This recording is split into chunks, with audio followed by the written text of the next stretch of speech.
My name is Bob Darrell, and I am alcoholic. You sure are. And I'd like to thank Rick and the members of the committee for the privilege of coming up here and sharing with you. You guys don't know how lucky you are this morning that Bob Fisher didn't sing. I've known Bob for a number of years, and we've gone some places together. I remember one time we went to Disneyland, and we're in line, and he breaks out at the top of his lungs with a show tune. I mean, and I'm trying to get away from him. You know, it's like everybody's looking at us, but that's Bob. I'd like to welcome anybody that's reasonably new. I'm real glad you're here. I hope you connect with something here that will bring you back to Alcoholics Anonymous and eventually set you on fire with the program Alcoholics Anonymous.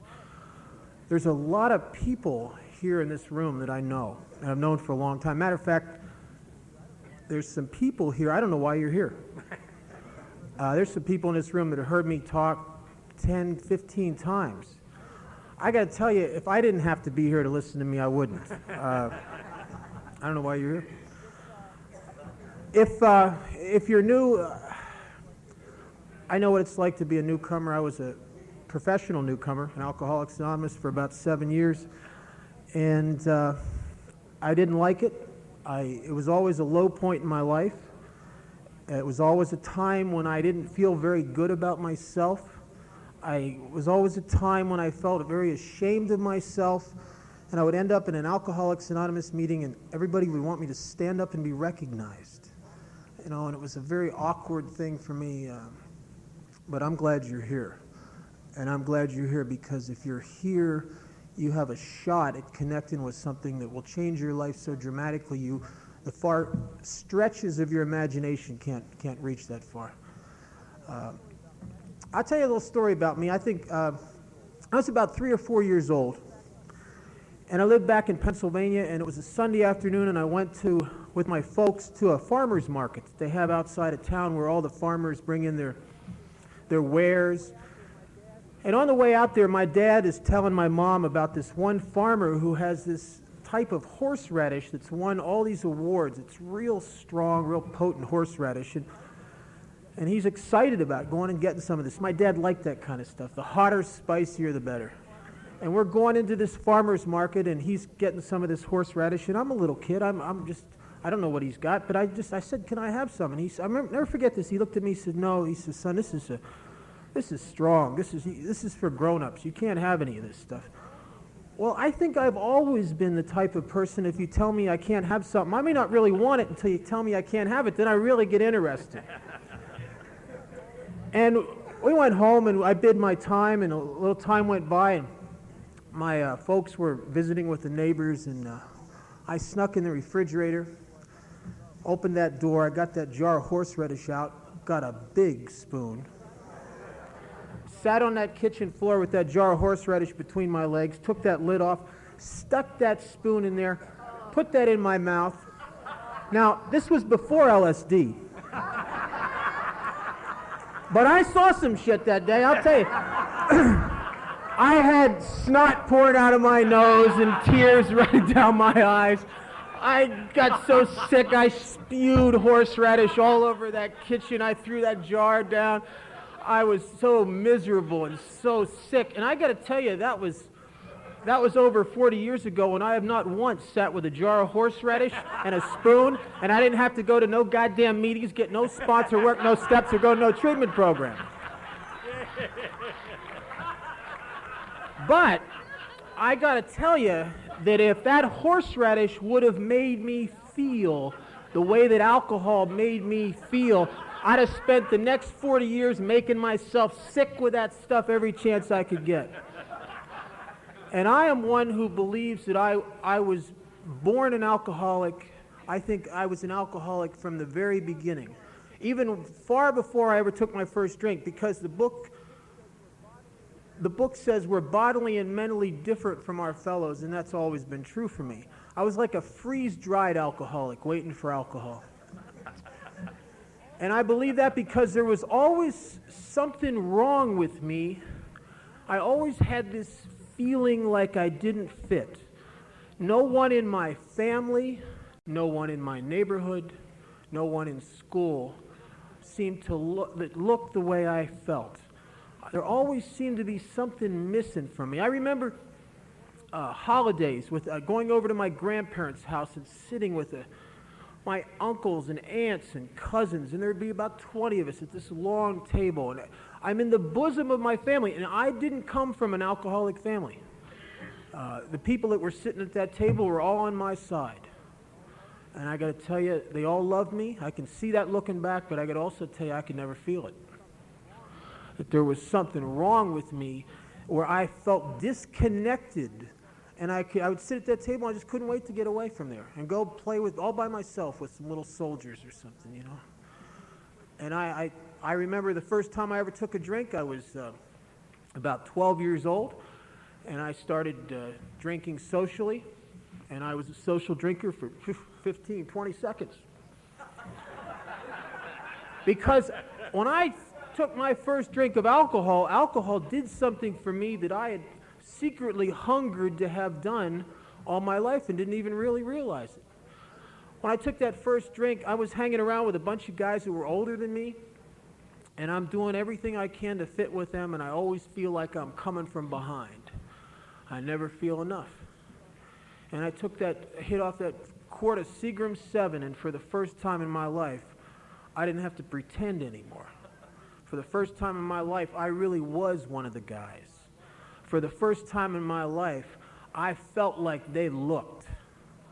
And alcohol did an amazing thing for me. It externalized me, a guy that was always kind of locked up inside himself and never fit in this world. And it brought me out here to where life was going on as an active, feeling participant. And all of a sudden, I was really with them. I was a part of, I was connected, I was hooked up. It was a wonderful thing. But I'm the guy they talk about in the big book. And I've been that guy since they picked up my first drink. Dr. Silkworth says it better than anybody I ever heard. He says that guys like me, we have a physical allergy to alcohol.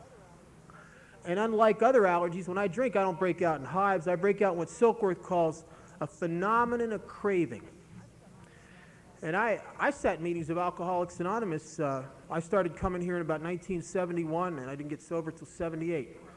And in the years I was in and out, I'd hear people talk about phenomenon of craving. And I'd sit there and try to look inside myself and think, do I got this phenomenon of craving? No, I get drunk and I get DUIs and I'm in trouble, but I just drink that way. I mean, my friends drink that way. I mean, it's normal for me to drink that way. It's not I saw the Days of Wine and Roses and, those movies, and I didn't drink and claw the walls for a drink. I get drunk, but I mean, that's part of the deal. And the interesting thing about a craving is you don't realize you have it until it's interrupted. That's why the test in the big book, there's a test in there. Now, I don't recommend this test. Some of you guys wouldn't survive it. But there's a test in the book. It says if you don't think you're an alcoholic, go to the nearest bar. Try some controlled drinking. Try to drink and stop abruptly. And I'd never done that. As a matter of fact, I was the kind of alcoholic, I intuitively knew not to pick up the first drink if I couldn't drink until forever. If I went to your house and you had a 6-pack of beer and we were going to be there all day and you offered me a beer, I'm going to pass. Now, if you got a half-gallon of vodka and 2 cases of beer, I'm with you. But I wouldn't do that to myself. And I'm sitting in a meeting of Alcoholics Anonymous, and I heard this woman share a story of something that had happened to her, and the light bulb went on inside of me. And the beauty of Alcoholics Anonymous for a guy like me who is absolutely incapable of looking at myself honestly because I'm too defended, is that in AA, nobody ever tried to tell me anything about me. What happens in Alcoholics Anonymous is that you tell me about you. And while you're telling me about you, I don't have my defense mechanisms in play. I'm not trying to defend myself from anything you're trying to tell me about me. And I'm listening to you talk about you. And when you're talking about you, I find myself in rooms going, wow, I did that. I'm like that. Whereas if you would have come up to me and tried to tell me I was like that, boy, I can tell you why I'm not like that too. And I'm sitting in this meeting, I'm listening to a woman share her experience. My defense mechanisms are down. I'm just listening to her talk about her. And a light went on, and I remembered something that had happened to me when I was 18 years old. When I was 18 years old, I was dating a gal, and she asked me to come home and meet her family and have dinner. It was one of those long, all-night ordeals. Now, I'm 18 years old. There was no way in my mind I was an alcoholic. I was in my hippie stage, that better living through chemistry stage of alcoholism, right? And I would have bet anything I'm not an alcoholic. But alcoholism doesn't care what you think. And I went to her house for dinner, and they had a bottle of wine with dinner. And I always drank quickly. I don't know why. Evaporation may be a childhood issue of mine or something. I don't know. But because I drink quickly, I got 2 glasses out of that bottle of wine and finished them. They're still sipping on their first glass. And I got 2 glasses of wine in me. I don't know anything about alcoholism. I don't know anything about phenomenon of craving. I don't know anything about anything. I'm sitting there with 2 glasses of wine in me. I'm starting to get a little antsy. And I finally said, boy, that's really good wine. Got any more of that? And they said, no. And they went back to talking. And I'm sitting there, and I'm there for the rest of the evening. And I'm starting to get a little uncomfortable. And I don't know what's going on. Finally, I blurted out. I said, I sure like beer. And they... Well, that's nice, but we don't have any beer. And they went back to talking about Vietnam and sports and all this other stuff. And I'm sitting there, and my head is getting busy. I mean, it is just going so fast, I can't think straight. I'm getting real uncomfortable. I want to shout at them to shut up because they're talking about all this nonsense, and then I feel guilty for even thinking that because they're such nice people, and I'm going, this whirlwind's going on in my head. And I finally excused myself. I didn't know what to do. I was going crazy. And I went to the bathroom, and I locked the door, and like a maniac, I went through all the cabinets in there, and I found this bottle of cough medicine. It was like 35% alcohol with codeine and turpenthydrate. And I sat down on the edge of the bathtub, and like a crazed maniac, I chugged this bottle of cough medicine. I remember taking the first hit off of it, and it was like, there's hope. I chugged this bottle of cough medicine, and I sat there, and I could think. I could think. I got real focused, and I came up with a game plan, and I went back out to that dinner table, and I explained to them about this thing I'd forgotten to take care of, and I was so gracious, and they were so nice about it. They said, well, you must come back and do this again. Yes, I must. This was really wonderful. I hate to leave. Yeah. I got in my car, drove like a gentleman, 25 miles an hour down to the end of their street, and then I drove about 90 miles an hour through a suburban area to get to a friend of mine's house who had a bar in the basement because I had 2 glasses of wine. Now, I was the only alcoholic at that dinner table. There's other people who've been alcoholics. We'd all been in that goddamn bathroom looking through those cabinets, right? But something happens to me when I drink that doesn't happen to normal people. And we are really, we think we're in the majority, but we're really in the minority. Part of the business I'm in, a big part of the business deals with alcohol. And I'll tell you, one of the things I've observed over the years is most people don't drink like I did. Most people will never drink like I did. Most people are astounded by the way people like me drink. They don't understand it. But I secretly thought that I had that phenomenon of craving after I came into Alcoholics Anonymous. I could finally see that. But I thought that everybody had it. It's for some peculiar reason, normal people or non-alcoholic people had that power of will to control it. Or for some reason they could keep it under wraps. And then there were guys like me that just for some reason seemed not to be able to. I thought that everybody who ever picked up a drink got that feeling of more.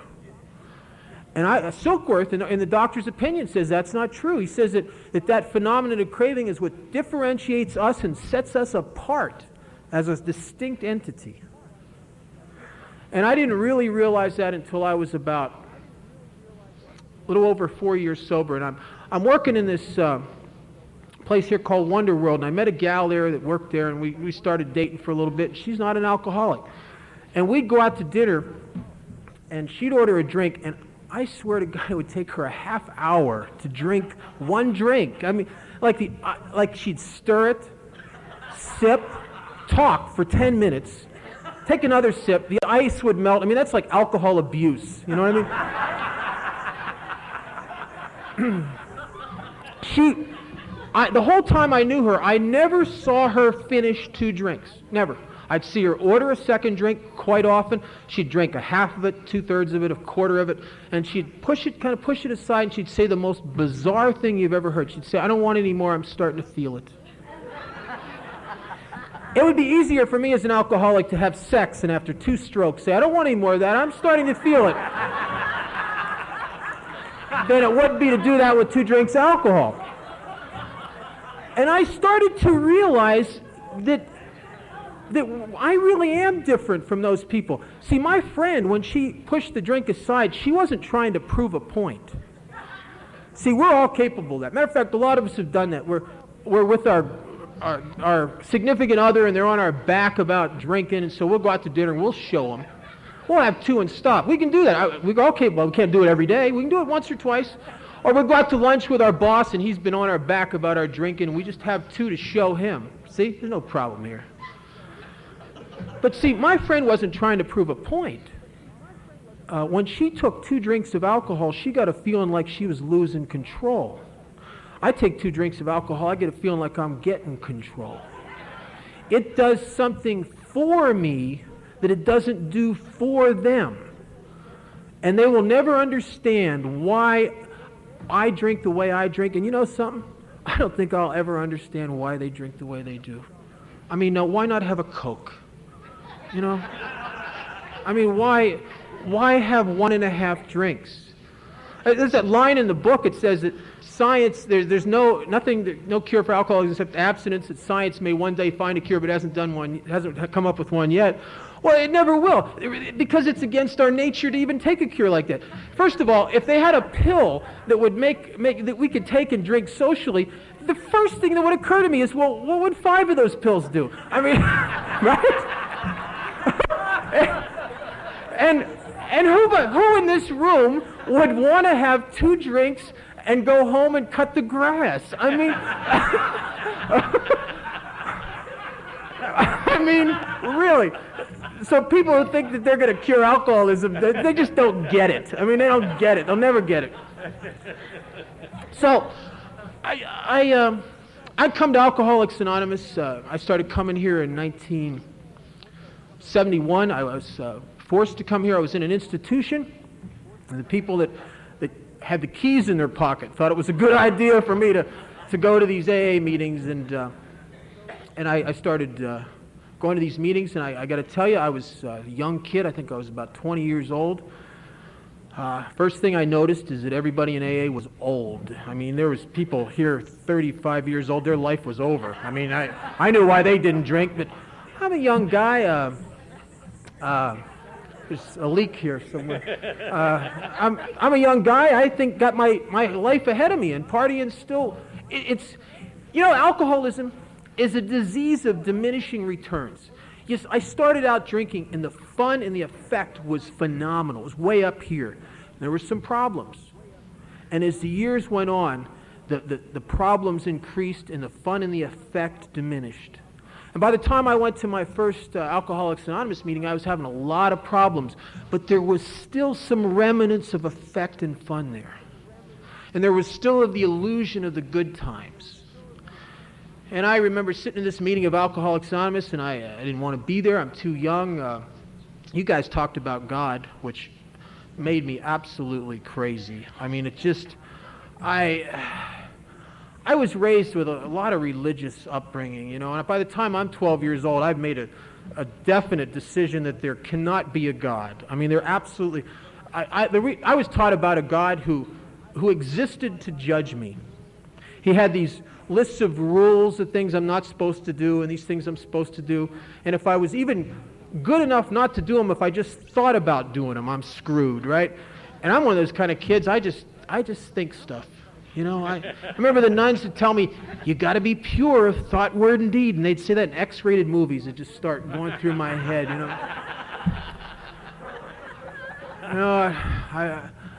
And God could see in the dark. That is not good for a guy like me. That's a bad deal.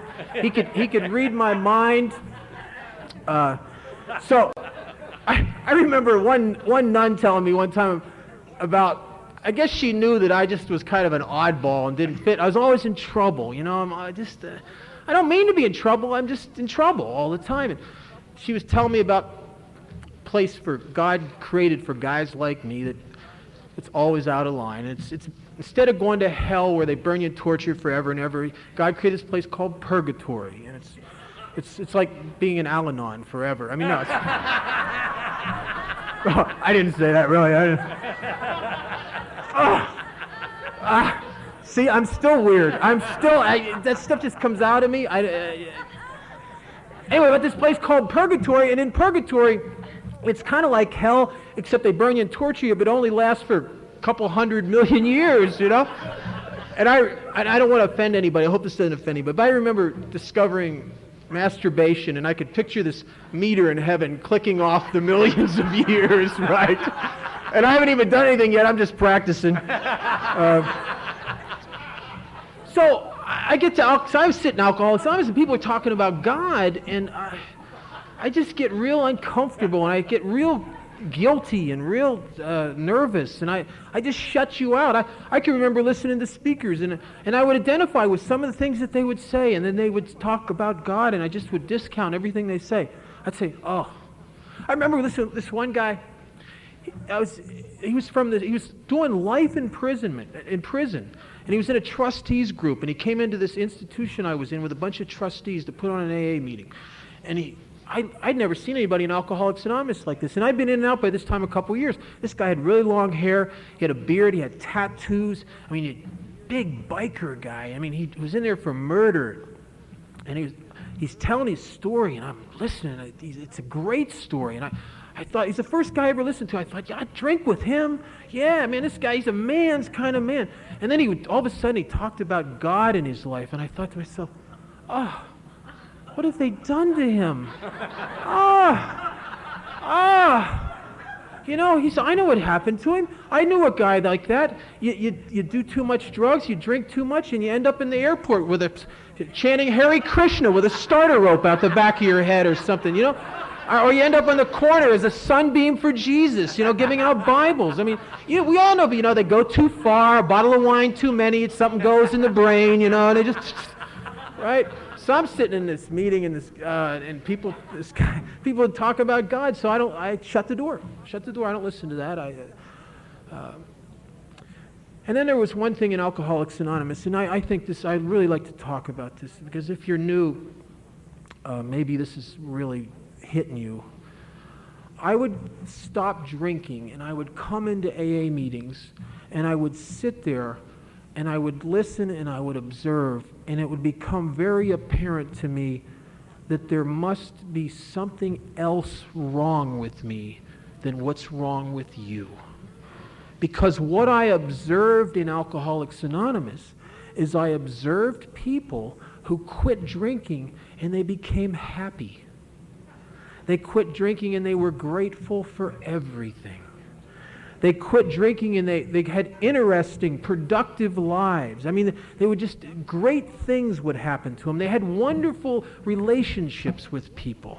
Their families were in love with them. I mean, wonderful things had happened.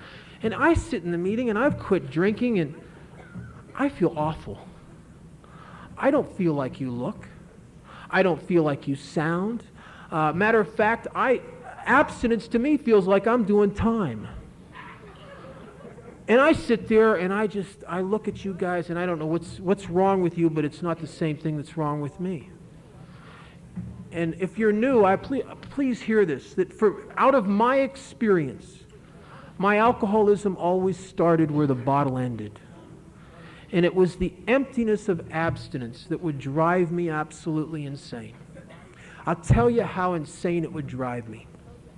After 3 or 4 rehabs, after knowing beyond a shadow of a doubt that to pick up a drink meant to destroy me, the emptiness of abstinence would drive me so insane I would pick it up knowing that. And I would pick it up because I just couldn't stand the way I felt, and I will do anything to change the way I feel. I would just get it up to here with abstinence. A feeling sometimes would come over me that if I don't do something to change this emptiness, this boring, useless feeling inside of me, I'm going to lose my mind. And it's not that I wanted to destroy myself or be violated or be homeless again or any of that stuff. I just needed some relief from this thing I've come to understand is alcoholism. And I would pick up a drink and the phenomenon of craving would kick in and I would just go through the deal again and I'd end up smashed down one more time and either in a county jail or on the streets or in some detox or I've never been able to stop drinking. When I pick up a drink, I have to be stopped. I have to be stopped by being arrested, running out of money, getting thrown out somewhere, being cut off, passing out. I have never once in my life been in a bar and the bartender's coming around and asked me if I want another drink and I said to him, you know, this is just right.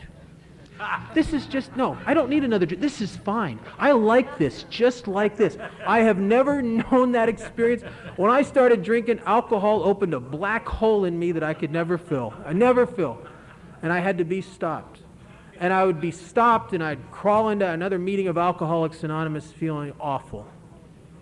And I would sit there and I would listen to how grateful everybody was. And I'd listen to how great their lives were. And I'd sit there and just die. I know what it's like to die of untreated alcoholism in the rooms of Alcoholics Anonymous. I know what it's like to sit in the room and have nowhere else to go and know that this can't be it either. Because here I'm sitting, I'm 2-3 months sober, I'm going to your meetings, and I don't feel like you look. I don't feel good at all. I'm hanging on by my fingernails. I can't stand this. And I thought I was part of Alcoholics Anonymous. I thought I was a member of Alcoholics Anonymous. I wasn't a member of Alcoholics Anonymous. I was part of the passing parade that goes through Alcoholics Anonymous on its way to the graveyard. And I'll tell you what happened to me in 1978. In 1978, actually the end of 77, I'd been arrested for a felony DUI in a stolen car. I went before a judge after a couple months in the county jail because I was destitute and homeless and nobody would do my bail. The judge, after reading the probation and parole report, sentenced me to 2 years in the state prison. And he did something that was kind of unusual, even though I've met people in Alcoholics Anonymous who had the same experience since then. He stayed the commitment. He said, I've committed you to 2 years in the state prison. He said, but through the probation and parole department, we found this place that'll take you for a year. And if you'll go into this place for a year and you get good UAs and a good P&P report and you make the restitution and you do everything you're supposed to do, at the end of that year, or approximately this date, you'll come back before me and you may or may not have to do the 2 years, or you may, if you don't fulfill those requirements. So I went into this, in this, I can't even call it a treatment center. It was like a mission, kind of. It was a Skid Row place that just housed homeless, dying winos. And I went into this place and I'm determined with everything in me not to drink. Determined. For 2 reasons. One is I don't want to do the 2 years in prison. I've been in jail. I don't jail well. Some people jail well. I don't jail well. I don't like it. I still got scars from beefs I got in county jails with people. And winter's coming on, and I don't have a place to live. And I had friends that would freeze to death on the streets. You know, if you're homeless and it's wintertime back east and it's 10 degrees out, you got to walk all night long. I mean, you got to walk. You can't even sit down because you sit down, you fall asleep, you're dead. So you walk all night long. You look for doorways or places at bus stations until you get rousted out of there, and you got to. I didn't want to do that again. So I'm in this place, and I'm determined not to drink, and I'm hanging on with my fingernails. I'm just, and the time's going in. It's like I'm not drinking day in, day out, week in, week out, month in, month out.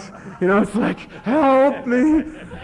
And I'm getting to that point where I'm getting ready to drink again, no matter what the consequences. It's coming. I can see it coming at me, man. I've been down this road before, and I'm scared. I don't want to do this. I don't want to do this no more. There's no more fun in drinking for me. And in a moment of desperation, after an in-house meeting of Alcoholics Anonymous, I grabbed this old-timer, and hey, this guy's sober, year and a half at least. I mean, I grabbed this guy and I asked for help. I'd never done that before. I asked him, you got to help me. And I started telling him everything that was going on inside of me and everything that was happening to me. And I told him about facing the 2 years in prison. I told him about the homelessness, and I was afraid of being out in the streets, and I'm afraid of drinking. And I even opened up and told him about some of the things that were going on inside of me. Emotionally, there was something wrong with me.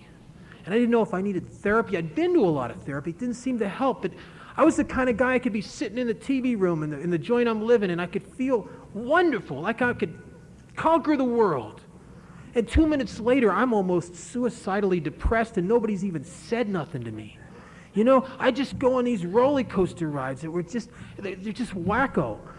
And my head was just nuts. I think stuff all the time. I'm always... It's everything from dying of terminal diseases in my mind to just all kinds of crazy stuff. Living with my head in early sobriety is kind of like driving cross country in a van full of 8-year-olds that have overdosed on sugar and none of them like you. It's all these little voices in my head just, you know, it's all a lot of what ifs. What if, Bob? What if? What if? What if? What if? And I look around and, hey, nobody, everybody else is just serene. I'm afraid I'm going to drink. I don't know what's wrong with me. And I said to this guy, I told him all this stuff. And I can't work. There's something wrong with me. I can get a job. I just can't hold a job. I'm not a team player sober.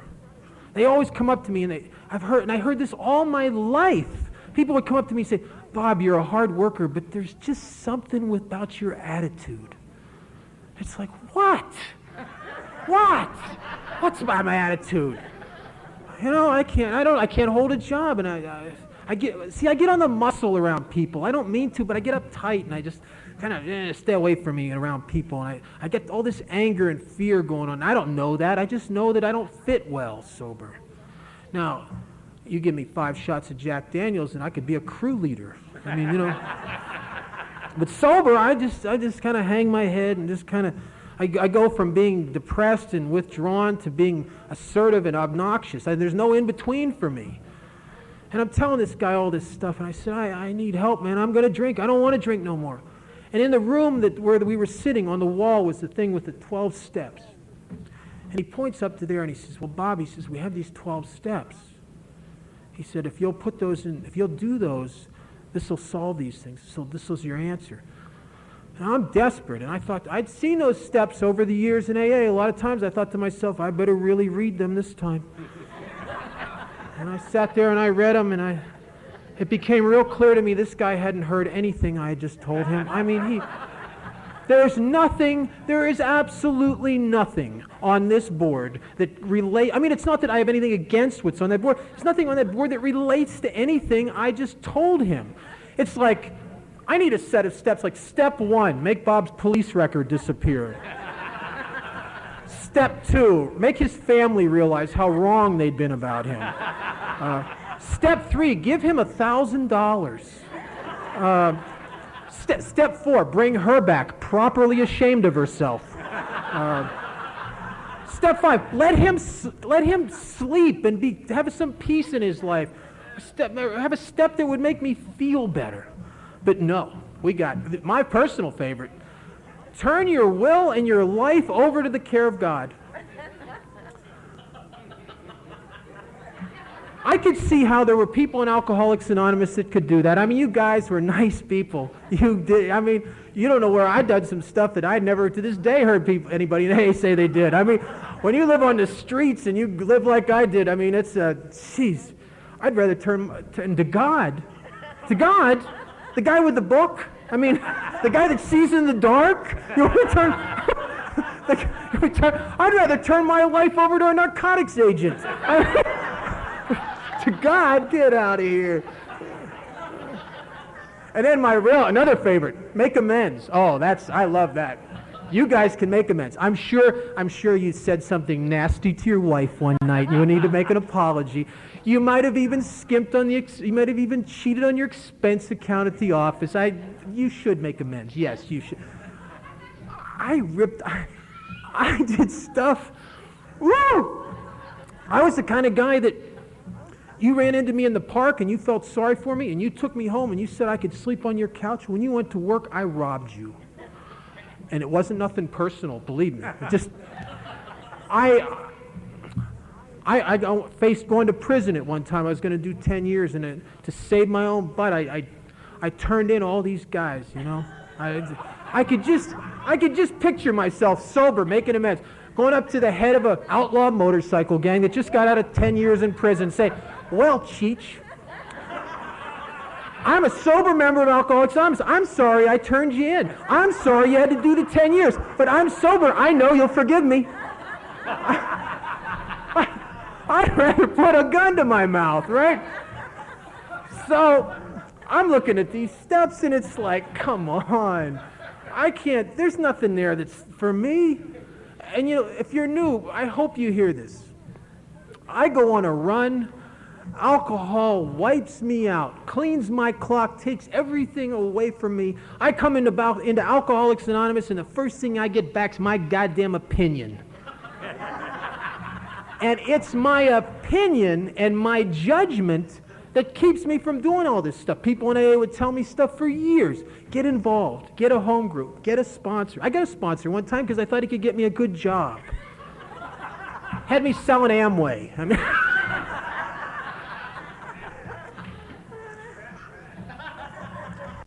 stuff in AA. I never did it. I never got involved. I could never stuck my hand out to anybody. I'd go to the meetings and sit in the back of the room and just judge. I'd do that well. And so I walked away from that guy, and not right after that I went on my last drunk, and I went on the run, hitchhiking cross country in 1978. I ended up here in Las Vegas. And ended up in the hospital here. I was real sick.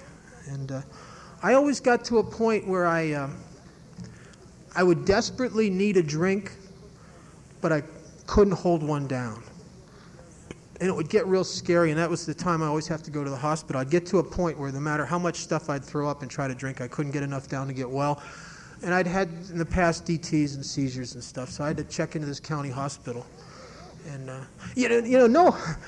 normal people never understand some of the things we go through to drink. I remember one time, I was about 2 years after I found the morning drink, and when you get to that point, the morning drink is medicine. I mean, this is not drinking, this is medicine. And I would come to, and I'd be flying apart. I used to come to and rock. I'd grab myself and rock back and forth like I'm going to fly apart. And I had the dry heaves, bad. And getting that first drink down to get well was a struggle. Normal people wouldn't understand this. And I remember one time I came to and I had about this much wine left in a bottle of wine. And I'm going to get well. But I know how I am, and I'm going to throw it up. And it's not that we don't have willpower. I tell you, I made up my mind. I'm going to pour that down there. Because if I get that down, it'll make me steady enough that I can go out and hustle. So I'm determined, and I pour that wine down in me, and I'm starting to come up, and I clench my jaw. And I'm not going to throw that stuff up no matter what. And it came out my nose. And I must have been eating chili in a bar somewhere the night before. I mean, So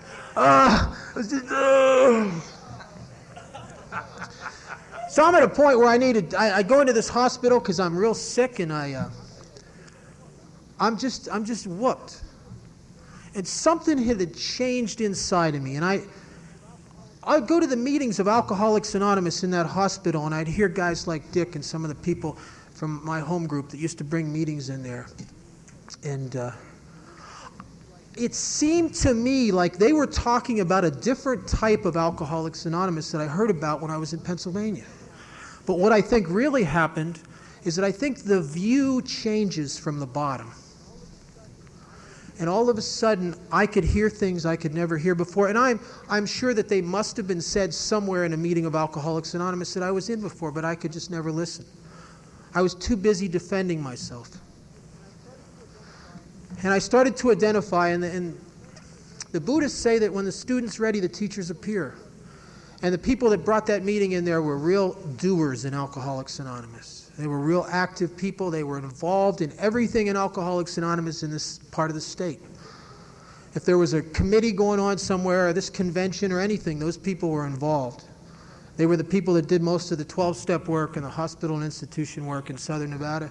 And I joined their group. And I got a sponsor. And I started following them around. And I started listening to the things that people in Alcoholics Anonymous told me, and I started actually doing some of the stuff. And the most amazing thing happened is the actions I started to take started to change my life. I went through a stage in early sobriety, first couple years, where my sponsor was on this kick. He had me reading page 60 through 63 of the big book all the time. Seemed like this is probably an exaggeration. It seemed like I read it 1,000 times. I don't know. But every time I talked to him, he said, "Have you read page 60? Yeah, okay." And I'd read that. I'd open the book, and some of you guys have read it. It's about the actor who wants to run the whole show, is forever trying to arrange the lights, the scenery. It's about selfishness, self-centeredness. And I'd read that, and I'd go to meetings of Alcoholics Anonymous, and I could see how you guys were doing that stuff. I could see how you had just big egos, running the show, trying to control very self-centered people in AA. And I knew why he told me to read that, so I could enlighten you, straighten you out. And I'll tell you, it's a tough, lonely business when you know how everybody is and how they should be, and you're just dying to tell them. It's a tough deal. And there's a line in the 12 by 12, and I didn't see this for years later. It says that we are always able to see our defects of character in others before we can see them in ourselves. And that's what was going on in me. I could see that you were self-centered. I could see that you were sometimes like the actor who wants to run the whole show, but I couldn't see how I was like that. And I'll tell you what happened to me. One day, I was having a bad day. And it's the kind of bad day that guys like me in early sobriety have. It's nothing major. It's all the little stuff. I'm working as a cashier in this store, and the customers are just bothering me. I mean, they all want attention. They're all just real demanding, you know. I'm just building up steam like a pressure cooker that's just building up steam. I get off work, and I got to run by and get some stuff at the store, and I'm a secretary of a meeting that meets at one of the clubs here, and I've got to run over there, and I got a new guy that's going to meet me at that meeting. And I'm in a hurry. I'm always in a hurry in early sobriety, just rushing, a sense of urgency all the time. And I go to the grocery store, and I feel like I'm late, and there's some woman, and I'm in the 9 items or less line, and there's a woman in front of me with 12 items, you know, and I'm in my mind, I'm committing murder, you know, and I'm not doing anything. I'm just building up steam like I want to explode. I get out of there. I'm driving across town to the meeting, and there's somebody in front of me going 5 miles below the speed limit, and my head's telling me, run him off the road, run him off. You know, I don't do nothing. I get to the meeting. I sit my newcomer in a chair where he can hear the message, just the right chair. I wait for the right people to come in. I pick the chairman and the co-chairman of the meeting. I get there. I even tell them, I said, we're not going to read chapter 5 tonight. We're going to read chapter 3. We got a new guy here. They say, oh, yeah, okay, whatever. I got it all set up so my newcomer can hear the message of Alcoholics Anonymous. I could kind of picture him taking his 1-year cake, thanking me, you know.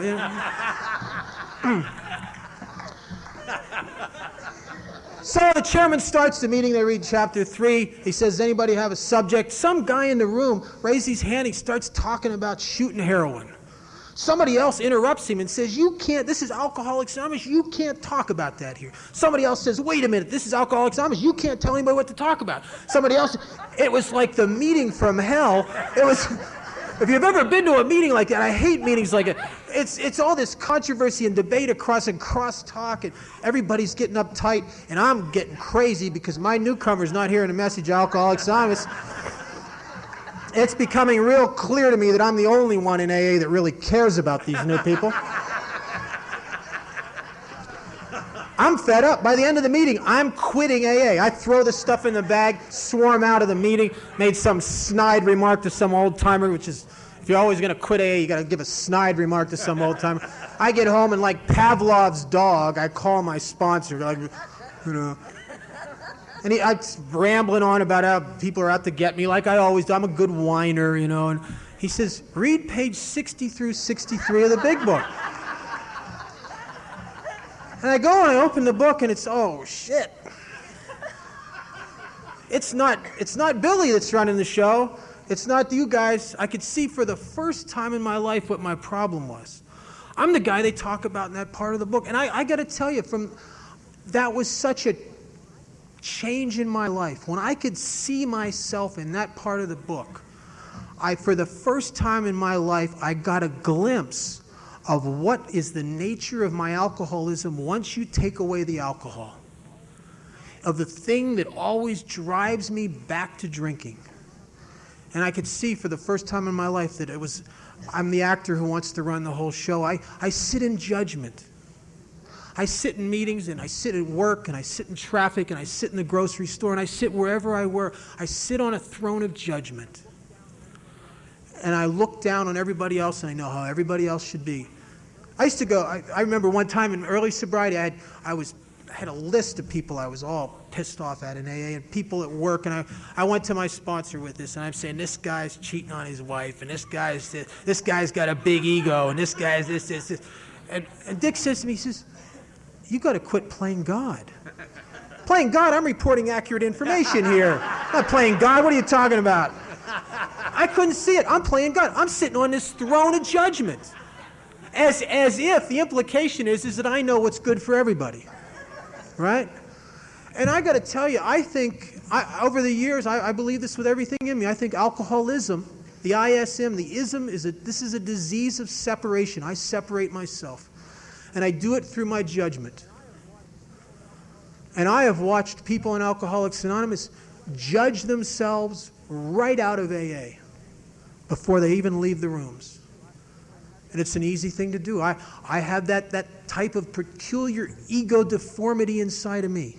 And I catch myself doing it all the time. You sit in meetings and somebody, the chairman calls on somebody and says, oh, don't call on Mr. Gratitude. Oh, no. Or you sit there and, God, look at her. Oh, she's trolling. Or, I say, if he tells us about his new car, I'm going to punch him, And you just sit, and after a while, if you got a head like mine, you don't listen to anybody in the meeting except you. Right? And I've just judged my way right out of Alcoholics Anonymous. And I started to see what the nature of this thing was. And it's the thing that always separates me from you guys. And I've taken that third step. I take it a lot of times. I take it with new guys. I took it with old-timers in my early sobriety. But I got to tell you, I don't think I really understood what the third step was about for a long time. I know in early sobriety, when I got down on my knees the first time and I took that step, and I said to my Father, I said, God, I offer myself to you to build with me and to do with me as thou wilt. I think God took that more serious than I did, because he started doing with me and building with me, and I got to tell you, I didn't like any of it. It was scary stuff. I was working about the time, right after I did that, I was working in this treatment center for teenagers. I lost that job. I could not get another job. My first relationship ended. My roommate moved out. I couldn't afford the apartment. My car broke down. And at the same time, I started going through emotional shifts that I didn't understand. I'd be sitting at home drinking a cup of coffee. Just start sobbing. Don't know why. Don't know where it's coming from. Stuff starts coming out of me. And God was building with me and doing with me. And I guess I was like an old abandoned house that had to be rehabbed. You have to tear a lot of crap out before you can rehab that house. And God started doing that, and some of it was frightening. And I guess maybe when I took the third step the first time, I didn't really know what I was doing. I thought I did. What I was really wanted to do is I didn't want to drink no more. And essentially what I'm saying to my Father is I'm saying, God, I offer myself to thee to do with me and build with me as thou wilt. I'm really saying, God, I want to try to make my life none of my business. And how can a self-obsessed, self-absorbed person like me do that? Because that's all I do is, I'm not much, but I am all I think about. I just think about me, I don't know when you guys wake up in the morning, I wake up just thinking about me, thinking about my life, thinking about my stuff, thinking about me. How is a self-obsessed, self-focused, self-consumed person like me going to possibly make my life none of my business? I can't. So in the second line of the prayer, I asked God, I said, God, please relieve me of the bondage of self. The bondage. I am shackled to this self-obsession. I can't stop thinking about me. I remember the first time I really got it, that I was self-centered. I was sitting there in my house and thinking, my God, that's it. That's been my problem all my life. It's everything. It's resentments, it's fears, it's relationships, it's work, it's self-centeredness is the deal. I thought to myself, well, thank God I found that out. I'm just not going to be that way anymore.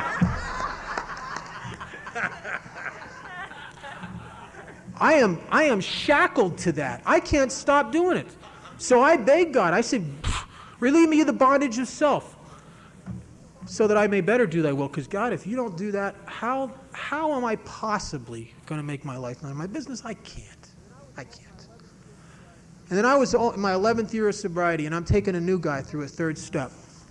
And he told me what the last line meant. And I'd been saying that prayer every day of my sobriety at that time for probably almost 11 years. And I didn't get it. We're talking about the prayer. The last line, it says, take away my difficulties, so that victory over them would bear witness to those I would help of thy power, thy love, thy way of life. And the new guy says to me, he says, let me get this straight. We're going to try to make our life none of our business.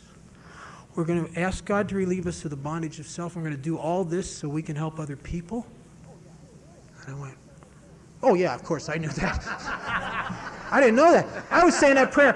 How can you say a prayer 365 days of the year for almost 11 years and not get it? I don't know. But until he told me that, I didn't get it. I'm doing all this just so I can help other people. See, if I'd have written that third step prayer, I wouldn't have wrote, take away my difficulties so victory over them would bear witness to those I would help. I'd say, take away my difficulties so everybody's going to realize how wonderful I am. Or take away my difficulties so I'll be happy. And it's take away my difficulties so that victory over them would bear witness to those I would help. And I've come to believe with everything in me that I am a self-obsessed, self-centered person. And the program of recovery for a guy like me in Alcoholics Anonymous is not a self-help program. It's a program of self-abandonment. That I show up in the detoxes and the jails, and I stick my hand out to the new guys, and I spend time with the guys I sponsor, and I listen to people on the phone that call me up at 3 o'clock in the morning because they can't sleep and wanted to know if I was sleeping. So, were you up? Did I wake you? No, I had to get up and answer the phone anyway. I do all this stuff because while I'm trying to concern myself with you, I'm not worried about me. And when I'm not worried about me and I'm not living my life wrapped up in me and my problems at work and business and all the other stuff, God seems to be able to do wonderful things in my life. God has always, always been there for me in direct proportion to how much I leave my life alone. In direct proportion. And I've hurt myself in sobriety several times, and it's always been as a result of my self-will. My trying to make things happen and fix things. And when he said, the worst thing an alcoholic ever says to himself, yeah, but it's the principle of the thing. They can't do that to me. Oh, I might as well put a gun to my head. And if I can just leave my life alone and leave it in God's hands and go help his kids, great things happen to me. I made a commitment in early sobriety to do a minimum of 2 hospital institution meetings a week. Lately, the last year or so, I've been doing 3. I go to a men's halfway house Monday nights for a step workshop. I go to do a meeting in detox Tuesdays and Thursdays. And it is the foundation of my recovery. run my mouth a lot in Alcoholics Anonymous. I get asked to do this. I got to, and this is not that I don't like doing this. It's fun, and I guess it serves a purpose. But really, I got to tell you, really, where my heart is in those detoxes. It's with those new guys in their first 3 or 4 days of sobriety. Because there's something that's very magical that happens to me when I show up in those places, and I show up with the attitude of, I ask God, who can I help here? And I go there. And I can walk. I've walked into that meeting at noon sometimes down at that detox and just been consumed with fear because something's going wrong at business. Somebody's stealing from me or something. Just the problems that you run into when you're in business. And I'll go in there and I'll see some guy in there that's maybe 15 years sober that just had a relapse. And I'll listen to him. And I got to tell you, my friend Billy here says something that's one of the most profound things I ever heard in Alcoholics Anonymous. He says that if I have the same disease that you have, what can happen to you can happen to me. And I'm not immune. What do you I think I'm better than those guys? I'm not better than them. I do certain things every day that guarantee that I don't have a bed in that detox. That's all.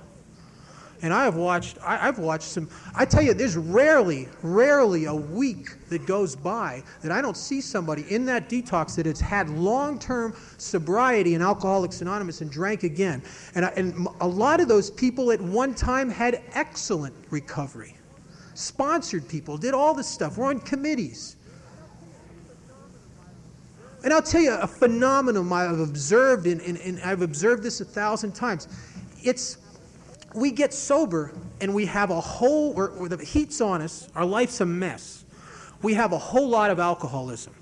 I mean, we have so much alcoholism, we go to a meeting at least once a day. We talk to our sponsor, we stick our hand out to new people, we take commitments, we do all this stuff. 3 years sober, got some money in the bank, got a new car, got a relationship. Now, I'm not quite as alcoholic as I was when I was a year sober. I go to 4 or 5 meetings a week, and I talk to the newcomers once in a while. 5 years sober, 10 years sober, not very alcoholic at all. Come get a birthday cake once in a while. Go to a meeting, see my friends occasionally. And what happens is we start moving from alcoholism into alcoholism. And I believe with everything in me that recovery from this disease and the maintenance of that recovery is not in what I think, it's not in what I feel, it's not in not drinking and cleaning up your act, it's not in any of that stuff. It is in my feet. It is in the things that I do every day, every single day. Because I'll tell you, I have a healthy respect for this disease. And Billy goes with me down to these detoxes and Dick a lot. We see stuff down there that you don't see in normal Alcoholics Anonymous meetings. Because if a guy is 15 or 20 or 25 years sober and he drinks again, he won't make it back into mainstream AA. He never makes it back in that far. He dies going in and out of missions and stuff. And I'll tell you, that just scares the hell out of me. And it keeps my fire lit. It keeps me showing up for my commitments in Alcoholics Anonymous. It keeps me picking up the phone in the middle of the night. It keeps me going out and talking to some new guy or staying an hour after a meeting because some guy's having problems with a relationship. If you ever worked with a newcomer having problems with a relationship, it's like if they're, and I'm guilty, I did this myself. I've been there. I'm not saying anything. I haven't been there. That's the most self-obsessed time of our lives. It's like, it's like you go up to some guy that's having problems with his girlfriend and you say, Jim, I just found out I have terminal cancer and I got 3 weeks to live. Did you know what she said to me last night?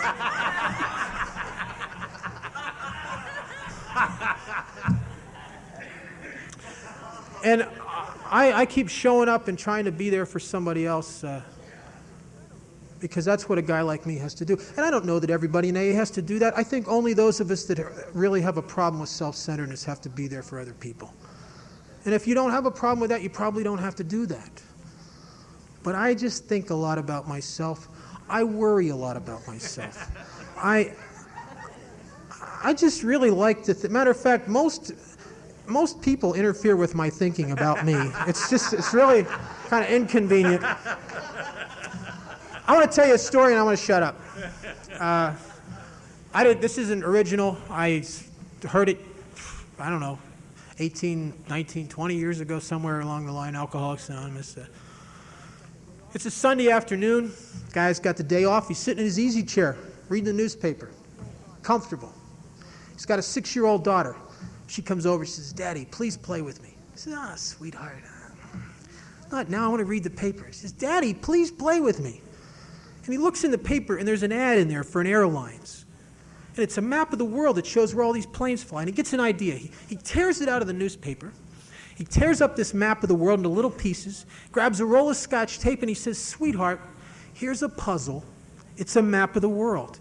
Take it into your bedroom and put it together. And if you can put it together, bring it back, and I'll play with you for the rest of the day." She's all excited. She runs off into her bedroom. He sits back in his chair. He figures he's off the hook. She's 6 years old. She don't have a shot. 10 minutes later, she brings it back, and it's taped together perfectly. And he goes, "My God, sweetheart, how did you do that?" She says, "It was easy, Daddy. On the back was a picture of a man, and when I put the man together, the world just kind of fell into place." And if you're new, I encourage you with everything in me to get a sponsor in a home group and to start following these old-timers around in Alcoholics Anonymous and get into the process that's outlined in this book. Precisely it's how it's outlined in this book. And you will observe the most incredible thing you've ever seen. A miracle to this day astounds me. A world that I never fit in, never belonged in, that I was constantly at odds with, has become a very, very nice place to live. Thank you. All right.